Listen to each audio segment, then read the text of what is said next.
سامارو में قوमी कारकुन عرفان लॻारी ऐं زاھد लॻारी जे क़तल वारे वाक़िन ख़िलाफ़ जसकम अॻवाणन जो एहतजाज मुज़ाहिरो। सिंध ते 6 कैनाल तामीर करे सिंध जे पाणी ते धाड़ो हणण ख़िलाफ़ मोरो में क़ौमी कारकुननि पारां कयल एहतजाज मुज़ाहिरे ते पुलिस हमलो करे क़ौमी कारकुन عرفان लॻारी ऐं زاھد लॻारी खे शहीद ऐं ॿियनि कारकुननि खे ज़ख़्मी कयो वियो।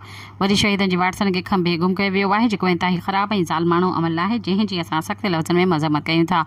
इन हवाले सां जसकम अॻवान जमील अहमद धुंकाणी ऐं ॿियनि सामारो प्रेस क्लब में प्रेस कॉन्फ्रेंस कंदे चयो त क़ौमी कारकुननि जे बेगुनाह शहादतुनि जे जसकम जे मरकज़ी सर ते सुभाणे आचर ॾींहुं समूरी सिंध में शटरबंद ऐं फीथा रोक हड़ताल वारी ॾिनल सॾ जी मुकमल हिमायत कनि था।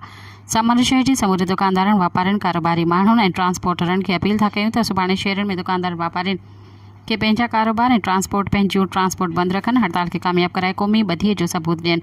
शहीद थियल कारकुननि जे वारसनि सां इंसाफ़ ॾियण लाइ कातिरनि खे कैफ़रे किरदार ताईं पहुचाइण लाइ किरदार अदा कनि। सब्सक्राइब कयो अवामी न्यूज़ HD खे ऐं ताज़ा तरीन ख़बरुनि लाइ ॾिसंदा रहो अवामी न्यूज़ HD।